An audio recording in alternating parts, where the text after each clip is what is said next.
مسائل کا حل چاہتے ہو اور سنجیدہ ہو اپنے مسائل کے حل کے لیے، تو قرآن کہتا ہے وما اصابکم من مصیبت فبما کسبت ایدیکم، کہ تم پر جو بھی مصیبت آتی ہے وہ تمہارے برے اعمال کی وجہ سے ہے، وہ تمہارے گناہوں کی وجہ سے ہے۔ کون کہہ رہا ہے؟ اللہ کی کتاب کہہ رہی ہے، قرآن مقدس کہہ رہا ہے۔ اللہ اکبر، ذرا غور تو فرمائیں، جو مصیبت آئے، جو مصیبت تم پر آئے وہ تمہارے گناہوں کی وجہ سے ہے۔ جب یہ آیہ کریمہ نازل ہوئی تو اللہ اکبر، اس آیہ کریمہ کی تفسیر کرتے ہوئے اللہ کے پیارے حبیب عالم ما کان وما یکون مصطفیٰ جان رحمت صلی اللہ علیہ وآلہ وسلم نے صحابہ سے جو بیان فرمایا، اب ذرا توجہ سے سننا۔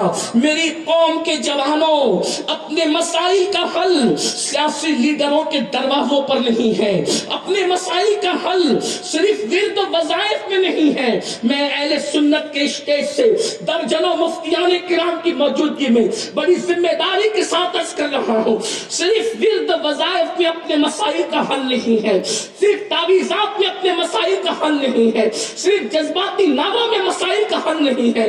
قرآن نے حل پیش کیا ہے، وما اصابکم من مصیبت فبما کسبت ایدیکم، تم پر جو مصیبت آتی ہے وہ تمہارے گناہوں کی وجہ سے، وہ تمہارے جرائم کی وجہ سے۔ اللہ کے رسول صلی اللہ علیہ وآلہ وسلم اس کی تشریح کرتے ہوئے، اس کی تفسیر کرتے ہوئے بیان فرماتے ہیں۔ آقا ارشاد فرماتے ہیں، تمہارے بدن میں جو کھجلی ہوتی ہے، تمہارا جو بدن کھجاتا ہے وہ بھی گناہ کی وجہ سے کھجاتا ہے۔ تمہاری آنکھیں جو پھڑکتی ہے، آپ عام طور پر ہمارے علاقے کے اندر لوگ کہتے ہیں دائیں آنکھ پھڑکے گی تو خوشی ملے گی، بائیں آنکھ پھڑکے گا تو غم ملے گا۔ یاد رکھنا، آنکھوں کا پھڑکنا خوشی اور غم سے تعلق نہیں رکھتا۔ اللہ کے سچے رسول صادق و مصدوق فرماتے ہیں، آنکھیں گناہوں کی وجہ سے پھڑکتی ہے، کانٹا گناہوں کی وجہ سے چکتا ہے۔ اللہ اکبر، پتا چلا جو بھی مصیبت ہے وہ گناہ کی وجہ سے ہے۔ اللہ اکبر، اللہ کے رسول صلی اللہ علیہ وآلہ وسلم نے تو یہاں تک ارشاد فرمایا، جو تم پر حکمراں مسلط ہوتے ہیں وہ بھی تمہارے اعمال کی وجہ سے ہوتے ہیں۔ اب آپ مجھے بتائیں، میرے آقا صلی اللہ علیہ وآلہ وسلم کے دیوانوں، روزی کی تنگی گناہ کی وجہ سے، جسم کی بیماری گناہ کی وجہ سے، جسم کی کھجلی گناہ کی وجہ سے، پیروں میں کانٹا چبھنا گناہ کی وجہ سے، لائٹ بند ہو جائے گناہ کی وجہ سے، چراغ گل ہو جائے گناہ کی وجہ سے، یہاں تک کہ اللہ اکبر، سواری میں نقصان بھی گناہ کی وجہ سے ہوتا ہے۔ حضور علیہ السلام کے ظاہری دور میں یہ کاریں تو نہیں تھی۔ اللہ کے رسول علیہ السلام فرماتے ہیں سواری میں نقصان گناہوں کی وجہ سے ہوتا ہے۔ مطلب اگر ہماری گاڑی کا ٹائر پنچر ہوا ہے تو ہم سے کوئی نہ کوئی گناہ ہوا ہے، اس کی وجہ سے ہوا ہے، اس سے روشنی لے کر ہم یہ بات کر سکتے ہیں۔ اب آپ کہیں گے تو کیا کھجلی بھی گناہ کی وجہ سے؟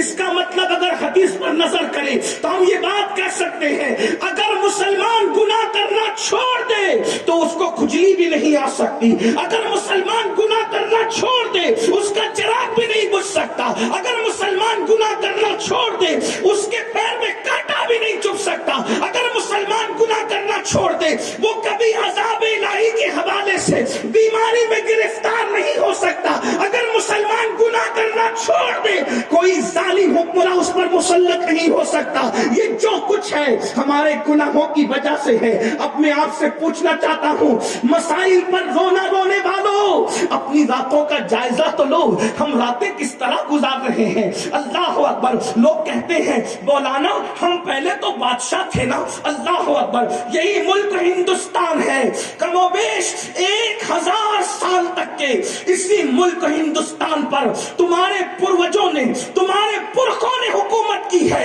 اللہ اکبر، جو آج آنکھیں دکھا رہے ہیں یہ کاسے گدائی لے کر کے کھڑے رہا کرتے تھے۔ آپ کہتے ہیں کیوں؟ ہم پہلے بادشاہ تھے اور آج ہم یہاں پر غلام ہے۔ غلام، اس کی وجہ کیا ہے؟ تو میں کہتا ہوں دیکھ لو، اس وقت تک تم بادشاہ تھے۔ اللہ اکبر، اگر تم بادشاہ بن بھی جاتے تھے تو شمس الدین التمش کی شکل میں تم تہجد گزار ہوا کرتے تھے۔ تب تک تمہارا بادشاہ تہجد گزار تھا، تب تک تم عزت کے ساتھ جی رہے تھے، تم بادشاہ بن کے جی رہے تھے, دنیا تمہاری غلامی کر رہی تھی, اور آج تہجد تو دور کی بات ہے, جمعہ کی نماز پڑھنے کے لیے بھی صرف 2 رکعت کے لیے آتے ہو. مجھے بتاؤ, اللہ کے بندو اپنی اعمال کا جائزہ لو. اللہ اکبر. شمس الدین التمش وہ بادشاہ ہے جس نے 4 عورتوں کے علاوہ 5ویں کسی عورت کو نظر بھر کر کے نہیں دیکھا. آپ سے پوچھتا ہوں, آج 16 17 سال کے لڑکے زنا کی فلمیں دیکھ رہے ہیں, عورتوں پر پاپ کی نظریں ڈال رہے ہیں, تباہ نہیں ہوں گے تو کیا ہوگا؟ یاد رکھنا, دنیا میں کسی ماں نے ایسا لال پیدا نہیں کیا جو تمہاری آنکھوں میں آنکھیں ڈال کر کے بات کر سکے. اگر تم اللہ کے خوف سے رونے لگ جاؤ, آنکھوں میں آنکھیں ڈال کر کے اس لیے بات کی جا رہی ہے, تمہیں غلام اس لیے بنایا جا رہا ہے, تمہیں تباہ اس لیے کیا جا رہا ہے کہ اپنی راتوں کو دیکھو. ہائے وہ دن گزر گئے, مسلمانوں کے جوان راتوں کو اللہ کے خوف سے مسلح پر روتے تھے تو صبح کے وقت اللہ اتنی عزت دیتا تھا, آنکھوں میں وہ چمک دیتا تھا کہ کوئی اس کی آنکھوں میں آنکھیں ڈال کے بات نہیں کر سکتا تھا. جب سے تمہارے جوانوں نے زنا کی فلمیں دیکھ کر آنکھوں کو آوارہ کیا, آنکھوں کو گندا کیا, آنکھوں کو گلیز کیا, آج دیکھو حالات کیا ہو رہے ہیں. روٹی کے ٹکڑے کے لیے ترس رہے ہو. کل تک تم دنیا کو پالا کرتے تھے, جب تک گناہ سے بچا کرتے تھے, آج تم لوگوں کے ٹکڑوں پہ پلنے کی بات کر رہے ہو. یاد رکھنا, جب تک گناہ کرتے رہو گے بے چینیاں بے قراریاں تمہارے دروازوں پہ دستک دیتی رہے گی. آج تم یہ کہتے ہو ہماری بیٹیوں کو اسکول پڑھنے کے لیے دروازے بند کر دیے گئے. میں کہتا ہوں ہاں, اللہ اکبر. جو باپ اپنی بیٹی کو آوارگی سے نہ بچا سکے اس کے لیے دروازے بند نہ ہوں گے تو کس کے لیے ہوں گے؟ یہی ہندوستان کی سرزمین ہے. اللہ اکبر. یہاں ایسی بیٹیوں نے بھی جنم لیا ہے کہ جس کے اللہ اکبر جس کی عظمت کے ٹنکے آج تک عرض ہند پر بجتے نظر آ رہے ہیں. تمہیں معلوم ہے اورنگزیب کے گھر میں ایک بیٹی ایسی تھی جس کے لیے اللہ اکبر جس کے علم سے متاثر ہو کر ایران سے ایک وقت چلا اور کہا وہ لڑکی کا علم اتنا عظیم ہے ہم اس سے ملاقات کریں گے. اس لڑکی نے اپنا تخلص مخفی رکھا تھا. اس نے کہا میں مردوں سے ملاقات نہیں کرتی. اللہ اکبر. اگر مجھ سے ملاقات کرنا ہے تو میری شاعری پڑھ لی جائے, جو میری شاعری کو پڑھ لے گا وہ مجھے اس کے اندر پا لے گا. لیکن آج ہماری بیٹیاں غیروں کے سامنے کھلی ہے, ولیموں میں کھلی ہے, بے پردگی کا مظاہرہ کر رہی ہے. اللہ اکبر. کل ملا کر اختصار کے ساتھ بات اتنی کرنی ہے, جب تک گناہ کرتے رہو گے کہیں امان نہیں ملے گی. جہاں گناہ ہے وہاں فنا ہے. آج کہتے ہو سکون نہیں, گناہ. آج کہتے ہو روزی روٹی میں تنگی, گناہ. آج کہتے ہو بے قراری, گناہ. آج کہتے ہو بچیوں کو اچھے رشتے نہیں آتے. میں نے کہا گناہ. اگر میری بات پر یقین نہیں آتا کم سے کم اپنے نبی کی بات پر تو یقین کر لو. کب تک گناہ کرتے رہو گے؟ اور کون کون سے گناہ کر رہے ہو اپنے آپ میں ڈوب کر دیکھو. بلکہ بڑی معذرت کے ساتھ, وقت ہوتا تو تفصیل سے کچھ کہتا, لیکن اختصار کے ساتھ ایک بات عرض کروں, نوازش ایک بات عرض کروں, سنیں. آپ سن رہے تو عرض کر رہا ہوں, اور ممبر سے بھی مجھے کہہ دیا گیا کہ آپ کہیں تو سن لیں. وہ کون سا گناہ ہے جو ہماری زندگیوں کے اندر نہیں ہے؟ تھوڑا غور سے سنیں. میں کوئی خطیب نہیں, صرف اپنے دل کا درد لے کر آپ کے پاس آیا ہوں. آپ اس کو سن لیں. بہت اچھی میزبانی کرتے اہل کارنجا, ہمیں آپ کا شکریہ ادا کرنا چاہیے. لیکن اچھا کھانا کھلانا, اچھا جو وہ تحفہ پیش کرنا, اچھا ہار ڈالنا, یہ میری میزبانی نہیں. اگر آپ اچھے سے سن لیں گے اور عمل کے جذبے کے تحت اٹھیں گے تو مجھے لگے گا کہ آپ نے میری اچھی میزبانی کی. آپ سن لیں غور سے, مجھے بہت خوشی ہوگی. کون سا گناہ ہے جو ہماری زندگیوں میں نہیں ہے۔ اور ایک بات آپ سے کہوں، اگر انسان گناہ کو گناہ سمجھ کے کرتا ہے تو اس کے پلٹنے کے چانسز ہیں، اس کے رجوع کرنے کے چانسز ہیں۔ اگر انسان گناہ کو گناہ سمجھ کے کرتا ہے تو اس کے توبہ کی طرف آنے کی امید کی جا سکتی ہے۔ میری قوم کے جوانوں، دنیا نے ہمیں کہیں کا نہیں رکھا۔ آج گناہوں کو فیشن کا نام دے دیا گیا اور ہم گناہ کو فیشن کے طور پہ کر رہے ہیں۔ مثال کے طور پر میں چند گناہوں کا ذکر کرتا ہوں اور میں حق کہنے میں کبھی شرماتا نہیں، کیونکہ جس چیز کو اللہ رسول نے بیان کر دیا، اب اس کے بیان کرنے میں مجھے کوئی شرم نہیں کرنی چاہیے، اس لیے کہ اصل حیا تو اللہ رسول کی بارگاہ میں ہے۔ حیا حضور سے بڑھ کر کس کے پاس ہو سکتی ہے؟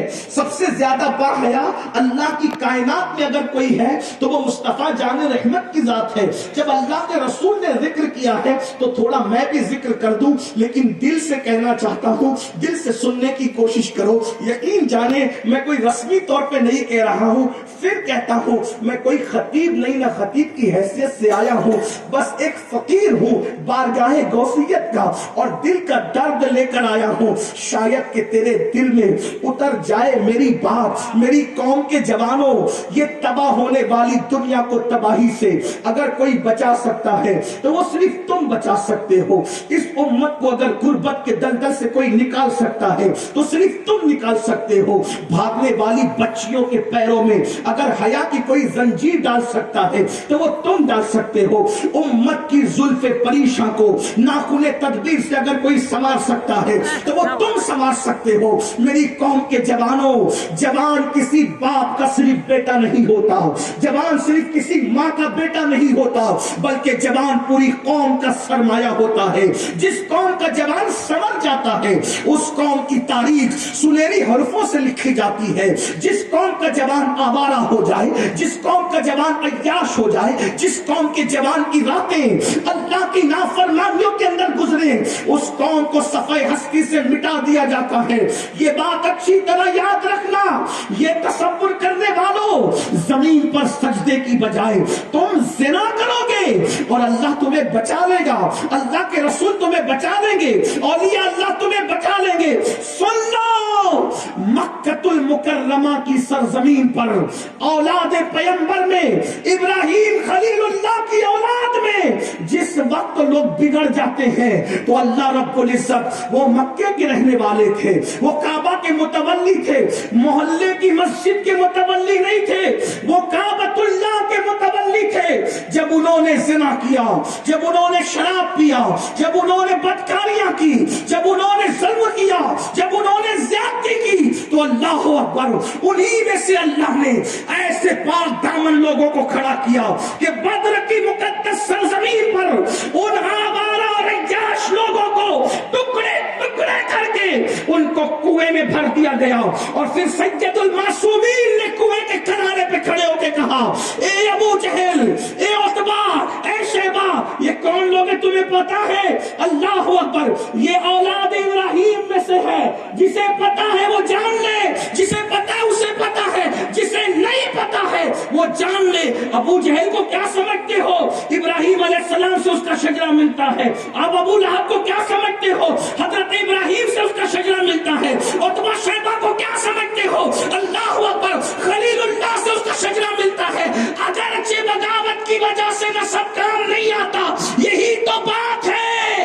اولاد پیغمبر ہو کر زنا، شراب اور ظلم کرتے ہیں تو خدا ایسے لوگوں کو کھڑا کرتا ہے کہ ان کو کاٹ کر کنواں بھر دیا جاتا ہے، اور پھر سید المعصومین کھڑے ہو کے کہتے ہیں، اے عتبہ، اے شیبہ، اے ابو جہل، اللہ اکبر، کیا خدا کا وعدہ سچا نہیں؟ اللہ نے اپنا وعدہ سچ کر نہیں دکھایا؟ میں آپ سے پوچھتا ہوں، خادم الحرمین شریفین بلکہ خادم حرم، متولی کعبہ بننے والے، سو کارڈ اپنے آپ کو اللہ اکبر دنیا کی قوموں کا سردار گرداننے والے، اگر خدا سے بغاوت کرتے ہیں تو اولاد پیغمبر ہونے کے بعد بھی ان کو کاٹ کر ان سے کنویں بھر دیے جاتے ہیں۔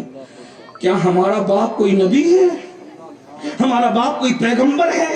ہمارا باپ کوئی رسول ہے؟ کہاں جا رہے ہو؟ آپ کہتے ہو اللہ بخشے گا، مہربان ہے، بالکل بخشے گا۔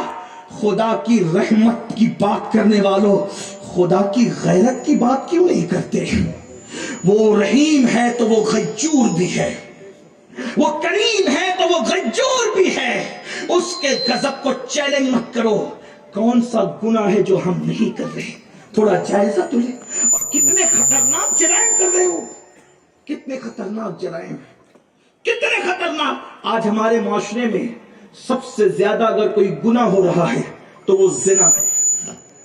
زنا اسکول میں، کالجز میں، بازاروں میں، دکانوں میں، کہاں کہاں کا ذکر کرے۔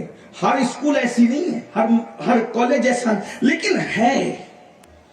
نرم نرم گدوں پہ لیٹ کر نوجوان لڑکے جو زنا نہیں کرتے، کم سے کم وہ زنا کی فلمیں دیکھ رہے ہیں۔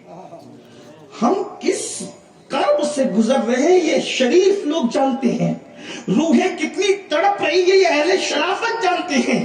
اور آج زنا کو لوگ عیب نہیں سمجھ رہے ہیں، آج زنا کو فیشن سمجھ رہے ہیں۔ جو لڑکا کالج میں کسی لڑکی کے ساتھ ناجائز تعلق نہ قائم کرے، دوسرے لڑکے اس کو بیکورڈ کہتے ہیں، دوسرے لڑکے اس کو گے کہتے ہیں، دوسرے لڑکے اس کو بزدلی کا تانا دیتے ہیں۔ تیرا لڑکیوں سے تعلق نہیں ہے، تو بزدل ہے، تو دقیانوں سے خیال کا ہے، تو اس طرف نہیں جاتا۔ آپ سے پوچھتا ہوں، دنیا کہیں جائے، مسلمان اس کو کہتے ہیں جو حالات کے دھارے میں نہ بہے، حالات کے رخ کو اسلام کے مطابق موڑ کر رکھ دے۔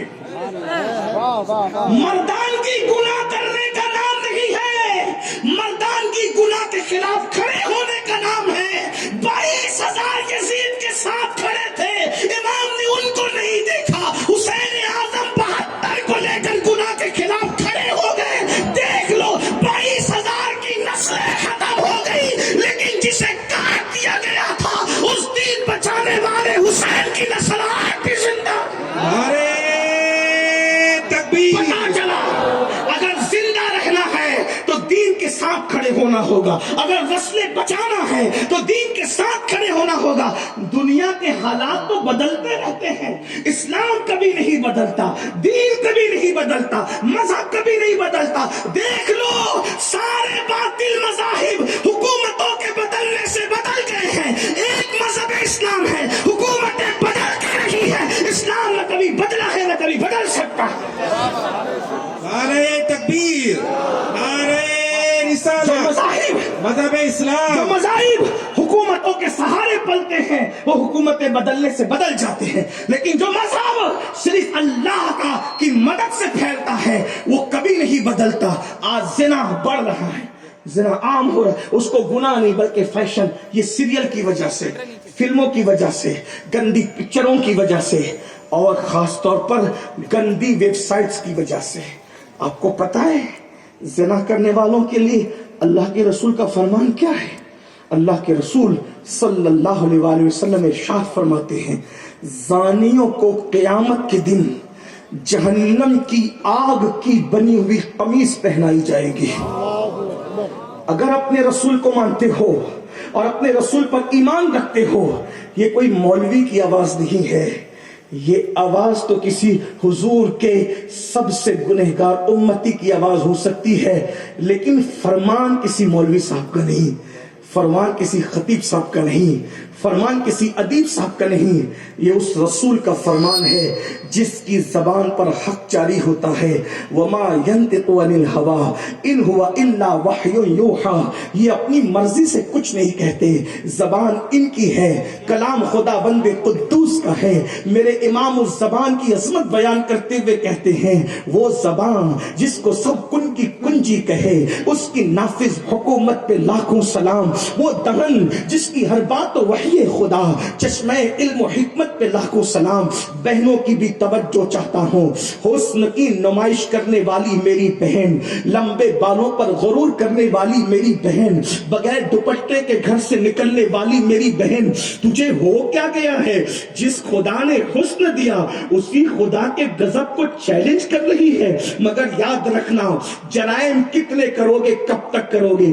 جب تک روح کا رشتہ رشتہ جسم سے جڑا ہوا ہے تب تک تمہارا یہ گناہ کا معاملہ رہے گا، لیکن ایک دن تو وہ ضرور آنا ہے، روح کا رشتہ جسم سے جلد ٹوٹ جانا ہے۔ کہاں گئی وہ عورتیں جو چندن اور دودھ سے غسل کرتی تھی؟ اسی ہندوستان کی زمین پر ایسی عورتیں پیدا نہ ہوئی تھی جن کے لیے روزانہ ہم نے تاریخ میں بہت پڑھا لکھا تو نہیں لیکن ہم نے تاریخ میں ان عورتوں کا ذکر بہت کثرت سے پڑھا ہے، روزانہ ان کے غسل کے لیے نئے نئے حوض بنائے جاتے تھے، ہلدی اور چندن سے ان عورتوں کو نہلایا جاتا تھا، اور جب وہ کسی محفل میں جاتی تھی شریک ہونے کے لیے تو بالوں بال موتی پروئے جاتے تھے۔ میری بہنوں، تمہارا شوہر کچھ بھی نہیں ہے، فیکٹری کا مالک ہوگا، ان کا شوہر تو بادشاہ تھا، بادشاہ، اور کتنا بڑا بادشاہ، اکھنڈ بھارت کا بادشاہ، ان کا بھائی شہزادہ، ان کا دادا بادشاہ، ان کا شوہر بادشاہ، بادشاہوں کا خاندان تھا۔ کیا ان کے مکر و فریب تھے؟ کیا ان کے غرور تھے؟ کیا ان کے گھمنڈ تھے؟ اللہ نے دولت دیا تھا، جانتے ہیں ہلدی چندن سے نہلائی جاتی تھی، بالوں بال موتی پروئی جاتی تھی، اور جب کسی محفل میں جاتی تھی تو اس کا گھگرا اور چولی اٹھانے کے لیے اور اس کے دوپٹے کو سنبھالنے کے لیے درجنوں کنیز پیچھے چلا کرتی تھی، اور پنکھا جھلنے کے لیے درجنوں کنیز پیچھے چلا کرتی تھی۔ جاؤ ہندوستان کے گلی کوچے گھوم گھوم کر کے آؤ اور مجھے ان عورتوں کی قبروں کے نشان بتا دو، کہاں سو رہی ہے جسے ہلدی اور چندن سے نہلایا جاتا تھا؟ کہاں سو رہی ہے جس کو بالوں بال موتی پروئے جاتے تھے؟ میری بہنوں، ان کی ہڈیاں تک پگھل گئی ہے، ہڈیاں، قبروں کا نشان بھی باقی نہیں۔ یہ تو ہم لوگوں کا احسان ہے کہ عبرت کے لیے ان کا ذکر کرتے ہیں، ورنہ کوئی جھوٹے منہ بھی ان کا ذکر کرنے کے لیے تیار نہیں۔ یہ عبرت نہیں ہے تو اور کیا ہے؟ ارے تمہاری خوبصورتی کی حیثیت کیا ہے؟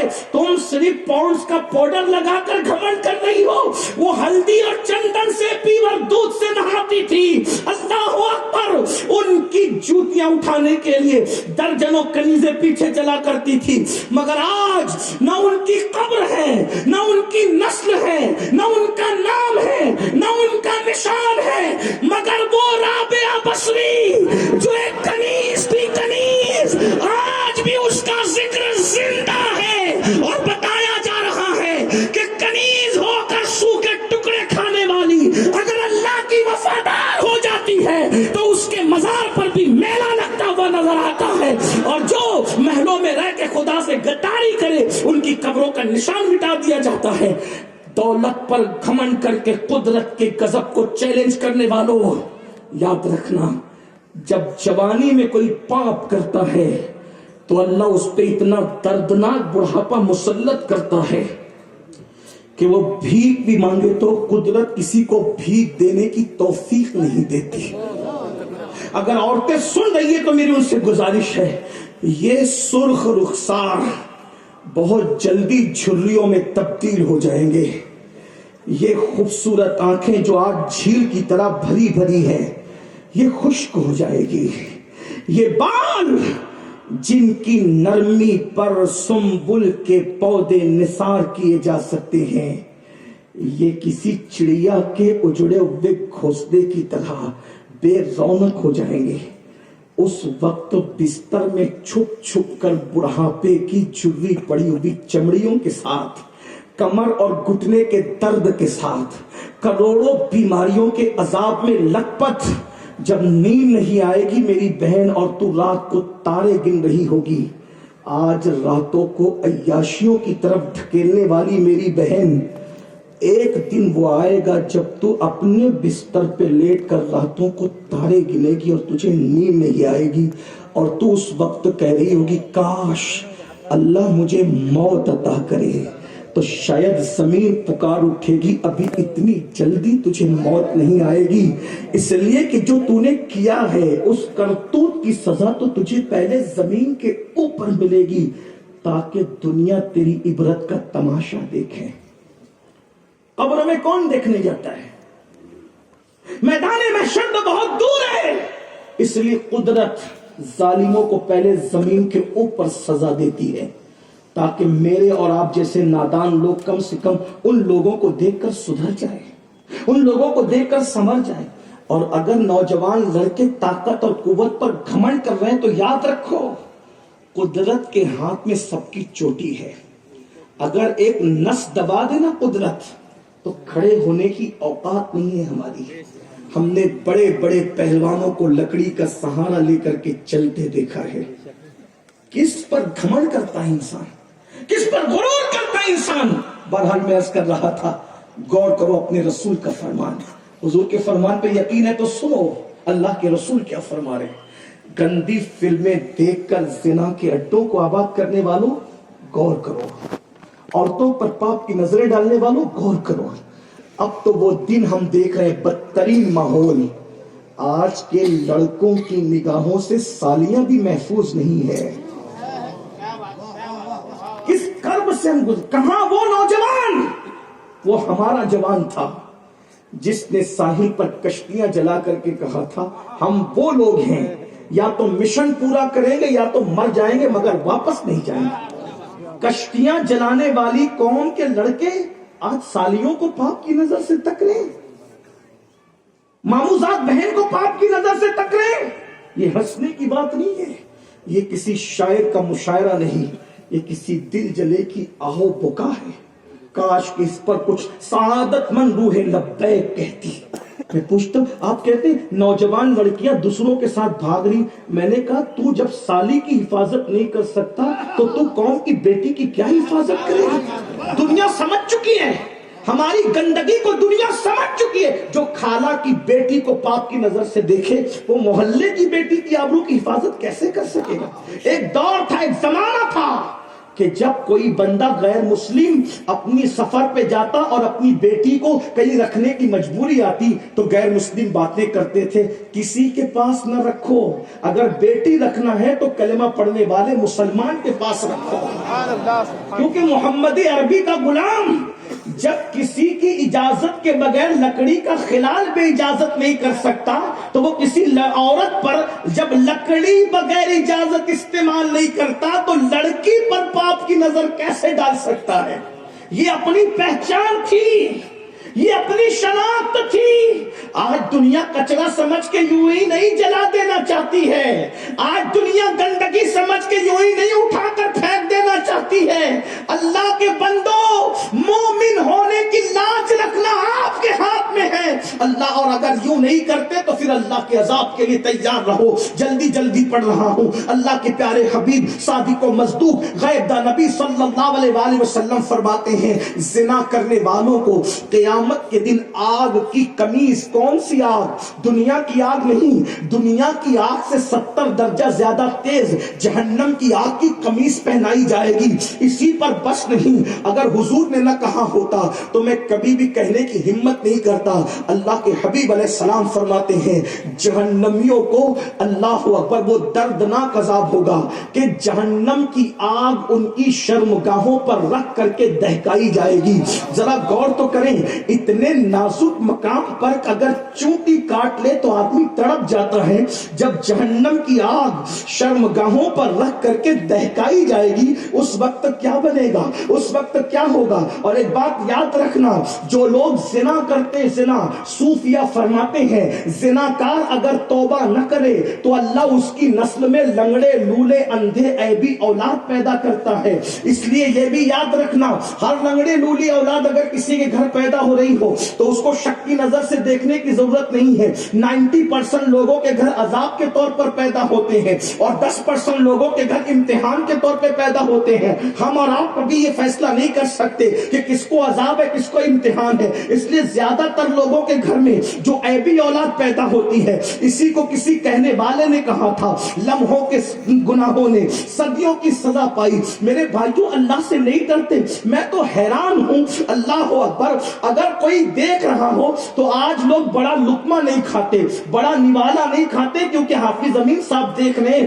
مفتی اعظم اکولا دیکھ رہے ہیں, مفتی اعظم کارنجا دیکھ رہے ہیں, مولانا فیروز صاحب دیکھ رہے ہیں, یہ دیکھ رہے ہیں, وہ دیکھ رہے ہیں. بڑا لقمہ کھائیں گے تو لوگ کیا کہیں گے. لوگ دیکھ رہے ہوں تو بڑا لقمہ نہیں کھاتے، اللہ دیکھ رہا ہے، زنا کرنے کی ہمت لاتے کہاں سے ہو، عورتوں کو پاپ کی نظر سے دیکھنے کی ہمت لاتے کہاں سے ہو؟ اس کا مطلب مولوی صاحب کو جس عزت کی نظر سے دیکھا اتنی بھی عزت تیرے اللہ رب العزت کی تو اتنی بھی عزت نہیں کرتا، اتنی بھی قدر نہیں کرتا۔ بڑی معذرت کے ساتھ اگر پوائنٹ پولیس کھڑا ہو تو ہیلمٹ کے بغیر تو نہیں جاتا، پوائنٹ پولیس کھڑا ہو سگنل نہیں توڑتا، پوائنٹ پولیس کھڑا ہے 500 کے ڈنڈ کی وجہ سے، 500 کے ڈنڈ کے احساس کی وجہ سے سگنل نہیں توڑتا، اور جہنم کے خوف کی وجہ سے شریعت کا قانون تو توڑنا کب بند کرے گا؟ اللہ اکبر، پولیس کے ڈر سے سگنل نہیں توڑ رہا ہے اور اللہ دیکھ رہا ہے شریعت کا قانون توڑ رہا ہے۔ بتاؤ مسلمانوں،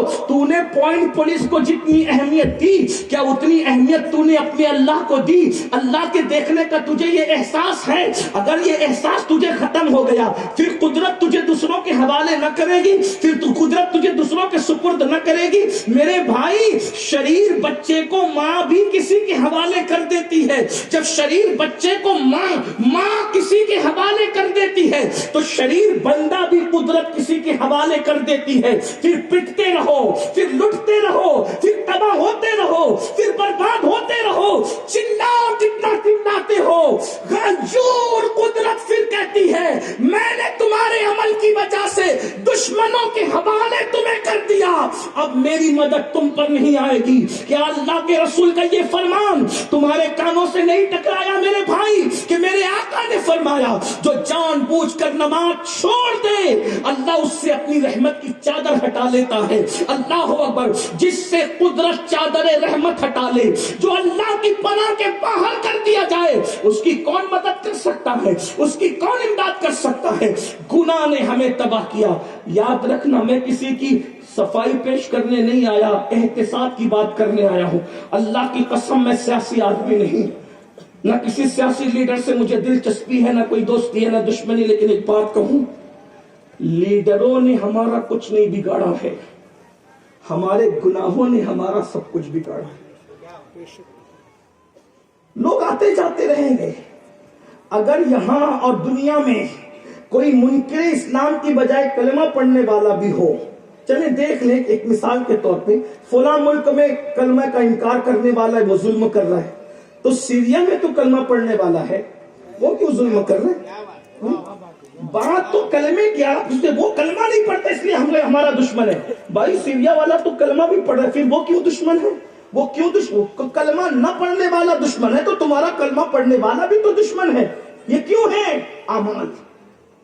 آئیے مشکات شریف کی ایک حدیث کا مفہوم پڑھ دیتا ہوں اور بات کو سمیٹتے ہیں۔ کہ اللہ کرے بات اتنے بولتا ہوں، ہاں جی بولتا ہوں، سمیٹتے ہوئے بولوں گا تو بات ہو سکے گی، ورنہ میں بہت دور نہ چلا جاؤں۔ مشکات شریف کی حدیث ہے، غور سے سننا، حالات کیسے بدلے۔ دیکھیے میں ایک بات آپ کو کہوں، توجہ کریں، حالات کتنے بھی بگڑ جائیں آپ کبھی علماء کو پریشان نہیں دیکھیں گے۔ حالات کتنے بگڑ جائیں علماء کو آپ پریشان نہیں دیکھیں، حالانکہ علماء کی آمدنی ہمارے سامنے ہے، علماء کی آمدنی ہمارے سامنے ہے۔ اگر ہم مہینے کا 50,000 کماتے ہیں تو یہ 5 سے 8,000 کماتے ہیں، لیکن جتنا ہم پریشان ہوتے ہیں یہ نہیں۔ اگر سچا عالم ہے، توجہ کرنا، سچا عالم کون؟ بڑے مدرسے کا فارغ کو میں سچا عالم نہیں کہتا، ورنہ میری نگاہ میں ابن تیمیہ جیسے لوگ موجود ہیں۔ بڑے مدرسے کے فارغ کو ہم سچا عالم نہیں کہتے۔ سچا عالم کون ہے؟ انما یخشی اللہ من عبادہ العلماء۔ قرآن کہتا ہے سچا عالم وہ ہے جو اللہ سے ڈرنے والا ہے۔ اللہ کے بندوں میں سب سے زیادہ ڈرنے والے علم والے ہیں۔ جس کا علم جتنا زیادہ ہوگا وہ اللہ سے اتنا زیادہ ڈرنے والا ہوگا۔ ہم مدرسے کی بنیاد پر عالم کا جو ہے وہ معیار قائم نہیں کرتے، بلکہ خشیت ربانی کی بنیاد پر عالم کا معیار قائم کرتے ہیں۔ ہم سندوں کی بنیاد پر عالم کو نہیں مانتے، ہم خشیت کی بنیاد پر عالم کو مانتے ہیں۔ ہم نے دیکھا اللہ اکبر شیخ عبد القادر جیلانی جیسا عالم، اللہ اکبر، دنیا دنیا نے کہاں دیکھا ہے؟ غریب نواز جیسا عالم دنیا نے کہاں دیکھا ہے؟ صابر پاک جیسا عالم دنیا نے کہاں دیکھا ہے؟ نظام الدین محبوب الہی جیسا عالم دنیا نے کہاں دیکھا ہے؟ اب میں آپ کو بتاؤں، عالم کے پاس بادشاہ پریشان ہو کر تو آیا ہے، یہ تاریخ ملتی ہے۔ خلجی آیا ہے حضرت محبوب الہی جیسے عالم کے پاس، گوری آیا ہے پریشان ہو کر معین الدین جیسے عالم کے پاس، لیکن محبوب الہی کبھی خلجی کے دروازے پہ نظر نہیں آتے۔ دیکھ لیا وقت کا شہنشاہ ہاتھ جوڑ کر کھڑا ہے عالم کی بارگاہ میں، لیکن عالم کسی شہنشاہ کے پاس کبھی کھڑا نظر نہیں آیا۔ چیلنج ہے، واقعی جو عالم ہے کبھی شہنشاہ کے آستانے میں، کیوں؟ اس لیے کہ جو خدا کے آستانے پہ کھڑا ہے اسے پھر دوسرے کے آستانے پہ کھڑے ہونے کی کبھی ضرورت پیش نہیں۔ آ جاؤ خدا کی چوکھٹ پر، آ جاؤ خدا کے دربار میں۔ اور یہ عالم اور ان پڑھ کی بات نہیں، کوئی ان پڑھ بھی خدا کی چوکھٹ پہ کھڑا ہو جائے، ان پڑھ بھی، اور ڈٹ جائے، تو پھر اس ان پڑھ کے پاس بھی ہم نے بادشاہوں کو دیکھا ہے۔ ہاں، ان پڑھ کے پاس بھی بات، لیکن ان پڑھ لوگوں کی بات نہیں کرتا کیونکہ پڑھو لکھو کی محفل۔ لیکن ایک بات آپ سے کہ محبوب الہی جب لنگر کرتے تھے اس زمانے میں، دیکھیے آپ حیرت ہوگی کہ علماء ہمیشہ آپ کو کھلانے والے ملیں گے، عالم ربانی۔ لنگر کا سسٹم ہمارے یہاں ہی ہے، اور جگہ لوگ لوٹ لوٹ کر کھاتے ہیں، کھلانے کا سسٹم ہمارے یہاں ہے۔ غریب نواز کھلاتے رہے، محبوب الہی کھلاتے رہے، صابر پاک کھلاتے رہے، بابا فرید میں کسی کو کے ساتھ پوائنٹنگ نہیں کرنا، لیکن ایک بات یاد رکھنا، اللہ والے لوٹ کے کھانے والے نہیں ہوتے، اللہ والے لٹا کر کھلانے والے ہوتے۔ ایک شعر پڑھ دوں، سکندر خوش نہیں ہے لوٹ کر دولت زمانے کی، سکندر خوش نہیں ہے لوٹ کر دولت زمانے کی، قلندر دونوں ہاتھوں سے لٹا کے رقص کرتا ہے۔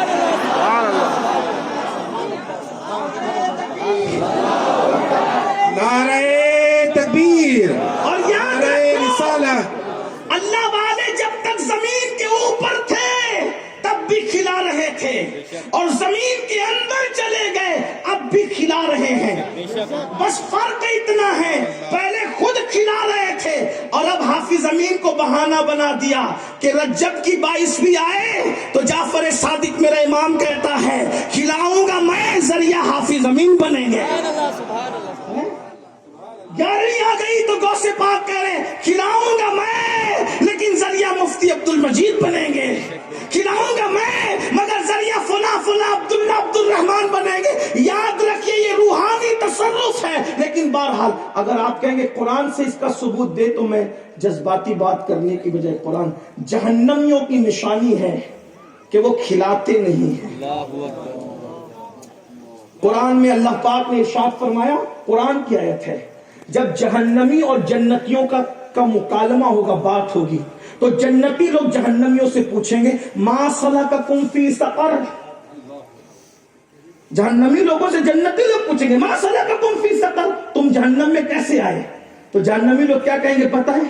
وہ بات کہیں گے قالوا لم نک من المصلین ولم نک نطعم المسکین۔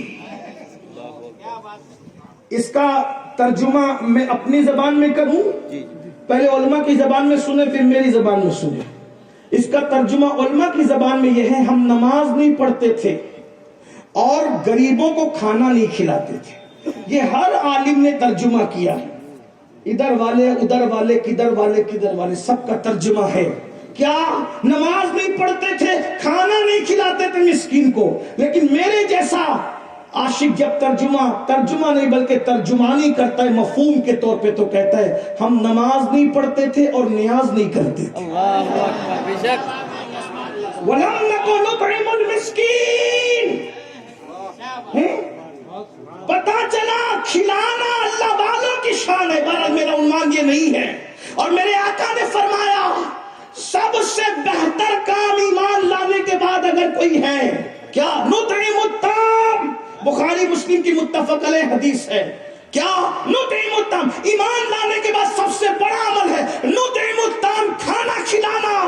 افشو السلام، سلام کو عام کرنا، سلام کو عام کرو، کھانا کھلاؤ. یہ ایمان کے بعد سب سے عظیم کام ہے. اور کیا کہا؟ نطعم الطعام. نہ یہاں غریب کو کہا، نہ امیر کو کہا، نہ مسلم کو کہا، غیر مسلم کو کہا. کیا کہا؟ نطعم الطعام. جو کھانے والا نظر آئے اس کو کھلاتے رہو. ایمان کے بعد سب سے بڑا عمل یہی ہے. بلکہ کافر ملے اس کو بھی کھلا دو. ایک مرتبہ ابراہیم خلیل اللہ کھا رہے تھے، کوئی کافر آیا تو آپ نے کہا چل بھاگ یہاں سے. اپنے انداز میں کہہ رہا ہوں چل چلا یہاں سے، بھاگ یہاں سے. اللہ نے کہا ابراہیم کیوں بھگایا؟ کہا اللہ وہ کافر تھا. ارشاد ہو اس کی عمر کتنی لگتی ہے؟ کہا مولا 40 سے تو زیادہ ہی لگتا تھا. کہا جب 40 سے زیادہ سے میں کھلا رہا ہوں تو ایک مرتبہ تو نہیں کھلا سکتا؟ اپنا مذہب ہے، مسلمانوں کو بھی کھلاؤ، غیر جو بھوکا ملے اس. بلکہ میں تو کہتا ہوں بھائی کتے کو پانی پلانے پہ جنت ملتی ہے. اس لیے ایک بات پھر چپتی ہوئی کہہ دوں، وہ قوم کیا ترقی کرے گی جو اپنی بہن کو بوجھ سمجھتی ہے. یہ جو آج آپ بات کرتے ہیں نا عورتیں بھاگ رہی غلط رستے پہ جا رہی، پہلی بات تو میں اس سے متفق نہیں ہوں کیونکہ یہ پروپیگنڈا بھی ہو سکتا ہے. میں نے کئی جگہ کہا ہم نہیں مانتے. میڈیا کے کہنے پہ کیسے مان لیں کہ میری قوم کی بچیاں بھاگ رہی؟ جس کے کہنے پر ہم چاند کا آنا نہیں مانتے اس کے کہنے پر بیٹیوں کا جانا کیسے مان لیں؟ بے شک پروپیگنڈا بھی تو ہو سکتا ہے. اس لیے ہم کہتے ہیں کہ لوگ پروپیگنڈا کر رہے ہیں تاکہ آئندہ ہماری بچیوں کو بدنام کریں. ہاں چند جا ضرور رہی، مگر کیوں جا رہی تمہیں پتا ہے؟ یہی بات ہے کیوں جا رہی ہے. اگر کچھ جا بھی رہی ہے کسی کا ہاتھ پکڑ کے تو اس کی وجہ ہے کہ بھائی اپنی بہن کا خیال نہیں رکھ رہا ہے. کتے پال کر بستر پہ کتوں کو لے کر تو سو رہے ہو اور مال میں کتوں کی غذائیں لینے تک جا رہے ہو. کتے کو تو تم ایک سے ایک پیکٹ اور کیا کیا اشتہارات کے ذریعے سے کھلا سکتے ہو اور انہیں موٹے کر سکتے ہو. اتنے اہتمام کے ساتھ اپنی بہن کو نہیں پال سکتے، اپنی بھانجیوں کو نہیں پال سکتے، اپنے پڑوس کی غریبوں کو نہیں پال سکتے. ہمارے یہاں تو کتوں کا تصور ہی نہیں ہے. بلا عذر شرعی ہم کتوں کو نہیں پال سکتے. کیا دن آ گئے، لوگ کتے اور بلیوں پر ہزاروں روپے منتھلی خرچ کر رہے ہیں اور بہن پھٹے ہوئے کپڑوں پر گھوم رہی ہے برتن جھاڑو کرتے ہوئے. یہ حال ہے تو کیوں لاجوں میں بک رہی ہے بیٹیاں؟ تو مدد نہیں کرتے. مدد کا تصور گیا، کھلانے کا تصور. میں کہتا ہوں ہر مسلمان صرف اپنے خاندان کو سنبھال لے تو پورے ہندوستان میں 10 سال کے اندر مسلمانوں سے غربت ختم ہو جائے. لیکن نہیں کرو گے. میں نے یہ رونا پورے ہندوستان میں رویا، کسی کو اچھا بھی لگتا ہے برا بھی لگتا ہے. جلسہ کر کے خطیب کو 50 ہار تو پہنا سکتے ہو لیکن محلے کی کسی بیوہ بچی کے سر پہ 50 روپے کا دوپٹہ نہیں ڈال سکتے. یہ حال ہے. ہمارے پیروں کے یہاں جو غیبن شاہ کا مزار ہے اس کے عرس میں 5 لاکھ روپے تو خرچ کر سکتے ہیں لیکن 50,000 خرچ کر کے محلے کے کسی غریب کی بیٹی کی شادی کا انتظام نہیں کر سکتے. اگر وہ ولی قبر میں سو رہا ہے نا، اس کو نہ میرے صندل کی ضرورت ہے، نہ میری چادر کی ضرورت ہے، نہ میرے عطر کی ضرورت ہے، لیکن میرے گھر کے پڑوس میں جو یتیم لڑکی ہے اس کو ہر لمحہ میری مدد کی ضرورت ہے. ہم کہاں ہیں؟ ہمیں اپنے آپ کو بدلنا ہوگا اور جب تک بدلو گے نہیں یہ جلسے تبدیلی نہیں پیدا کریں گے. آج بہت ہنگامہ ہے، مسلمانوں کی بچیوں کو پڑھنے نہیں دے رہے. پڑھنے کا اچھا ہوا پڑھنے نہیں دے رہے. اب تو غیرت کرو. کیوں بھیج رہے ہو بے غیرتوں وہاں جو تمہیں پڑھنے نہیں دے رہے؟ کیا تم خود کا اسکول نہیں قائم کر سکتے؟ کارنجا والو میری گزارش ہے اگر خدا نے تمہیں نوازا ہے تو 4 فیکٹری بنانے کی قوت ہے تو 2 بناؤ اور 1 فیکٹری کا پیسہ بچا کر کے لڑکیوں کے لیے اچھا اسکول اور کالج قائم کر دو. وہ اچھا بزنس بھی ہوگا، قوم کی اچھی خدمت بھی ہوگی. یہ کرو گے نام رہے گا اور جو علم کے ذریعے سے زندہ رہتا ہے وہ کبھی مرا نہیں کرتا. کب تک تک کے نوٹوں پر جو ہے وہ نظریں رکھو گے، کام پر بھی تو نظر رکھو۔ میرے بھائیوں، ہمیں بہت کچھ کرنا ہے، ذمہ داری کا احساس کرو۔ ہم تو 50 لاکھ روپے بیٹی کی شادی پہ صرف ناک بچانے کے لیے خرچہ کرتے ہیں، لیکن ہم بھول جاتے ہیں کہ 50 بیٹیاں ایسی ہیں جو میرے ان اخراجات کی منتظر ہے اور میں نہیں اس تک پہنچ پا رہا ہوں تو وہ لوجوں میں بک رہی ہے۔ لیکن ایک بات کہوں گا، سماج کے سو کارڈ مخجران قوم و ملت، کبھی تم نے سوچا جب کوئی مسلمان کی بیٹی لوج میں کسی کے ہاتھ بکتی ہوگی، اس وقت گنبد خضرا میں مصطفیٰ جان رحمت کے دل پر کیا گزرتی ہوگی؟ کیونکہ باپ اپنی بیٹی سے اتنا پیار نہیں کرتا جتنا آمنہ کا لال اپنی امت سے پیار کرتے ہیں، اور بیٹی بکتی ہے تو باپ کو خبر ہے یا نہیں اس کی کوئی گارنٹی نہیں، لیکن جب کسی مسلمان کی بیٹی حضور کی اس امت میں شامل وہ لڑکی جب کسی غیر کے ہاتھ میں اپنا ہاتھ دیتی ہوگی تو مصطفیٰ جان رحمت کو ضرور اس کی خبر ہوگی۔ حضور کتنا بے چین ہوتے ہوں گے، کتنا بے قرار ہوتے ہوں گے، کتنا مضطرب ہوتے ہوں گے۔ میرے بھائیوں، آج تم رشتے ڈھونڈنے جاتے ہو تو سب لوگ مالدار بیٹیاں ڈھونڈتے ہو، غریب کو کیوں نہیں اپناتے؟ مالدار دولت ساتھ لے کر آئے گی اور غریب مصطفیٰ جان رحمت کی رحمتیں اپنے ساتھ لائے گی۔ آپ کیا سمجھ رہے ہو بھائیوں؟ یہ جلسے صرف دکھانے کے لیے نہیں، ہاں بہت علماء تھے اور بہت تقریریں ہوئی تھی اور بہت بھیڑ تھی، نہیں، قیامت کے دن حضور کو کیا منہ دکھاؤ گے؟ جب جاؤ گے نا شفاعت کی بھیک مانگنے میرے آقا کے پاس، اللہ نہ کرے، 1000 بار نہ کرے، حضور نے تیرا دامن پکڑ کر کے پوچھ لیا، او ظالم، میری قوم کی بیٹیاں، میری امت کی بیٹیاں لوجوں میں بک رہی تھی اور تو 50 لاکھ روپے اپنی بیٹی کی شادی پہ خرچ کر رہا تھا، اور تو عیاشیاں کر رہا تھا، اور تو جو ہے عرس کے نام پہ 10 لاکھ خرچ کر رہا تھا۔ اس وقت آپ کا پاس جواب کیا ہوگا؟ میں عرس کرنے سے منع نہیں کر رہا ہوں، عرس کرنے سے منع نہیں کر رہا ہوں، میں کہہ رہا ہوں کرو، جتنا اسلام کہتا ہے اتنا ہی کرو۔ ہم عرس کرنے والے لوگ ہیں، آپ کیا کہاں جا رہے ہو؟ ترجیحات کی طرف توجہ کرو۔ آج بہت سارے بچے 10ویں 12ویں پڑھ کے ڈراپ آؤٹ ہوتے ہیں۔ ہمارا یہ پورا علاقہ تعلیم کے اعتبار سے بہت پچھڑا ہوا ہے۔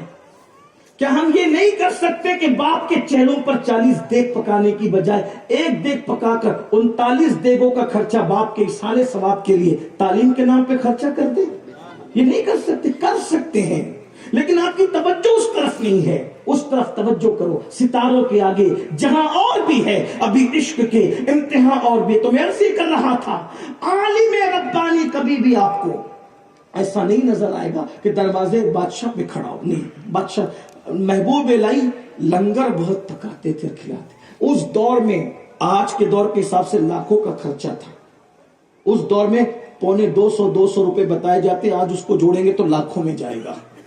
تو بادشاہ کو پتا چلا یہ لنگر بہت کھلاتے ہیں، دلی کو اپنا بناتے ہیں، تو بادشاہ نے کہا اس کے پاس کوئی جائے گا نہیں، اس کو نذرانہ نہیں دے گا تاکہ یہ لنگر نہ کر سکے۔ محبوب الہی کے پاس کسی خادم نے آگے کہا سرکار، بادشاہ نے منع کیا اپنی فوج کو ملنے سے، جو آپ کے مریدین نظر پیش کرتے ہیں، کہا کہ ہماری فوج نظر پیش کرتی ہے لنگر بنا کر کے دلی والوں کو اپنا بنا رہے، کوئی نہیں جائے گا ملنے نظام الدین سے۔ محبوب الہی نے مسکرا کے کہا آج سے مطبخ کا خرچہ ڈبل کر دو، تاکہ اس کو پتا چل جائے ہم نذرانوں پر لنگر نہیں کرتے، اللہ کی مدد کی بنیاد پر لنگر کیا کرتے ہیں۔ تو لیکن میں آپ کو یہ بتا رہا تھا، جو اللہ سے ڈرے گا اللہ اسے نوازے گا، حضور کا فرمان ہے، بلکہ قرآن کی آیت بھی ہے، جو اللہ سے ڈر کے گناہ کو چھوڑ دے اللہ اس کو ایسی جگہ سے روزی عطا کرتا ہے جہاں اس کا گمان بھی نہیں جاتا۔ یہ سب مسائل اپنے گناہ کی وجہ، گناہ چھوڑ دو بس۔ میں حدیث پڑھ رہا تھا، اس کو پڑھ کر کے پھر آگے بڑھتے ہیں۔ حدیث پاک مشکات شریف کے اس کا مفہوم پڑھا۔ اللہ پاک ارشاد فرماتا ہے، حدیث قدسی، غور سے سننا، اللہ پاک فرماتا ہے میں ہی اللہ ہوں، کہتا ہے میں ہی خدا ہوں، بے شک تو ہی خدا ہے، اے رب محمد بے شک تو ہی رب ہے، تو ہی معبود ہے، تو ہی الہ ہے، تو ہی اللہ ہے۔ اس لیے کہ جب تیرا محبوب اتنا اچھا ہے،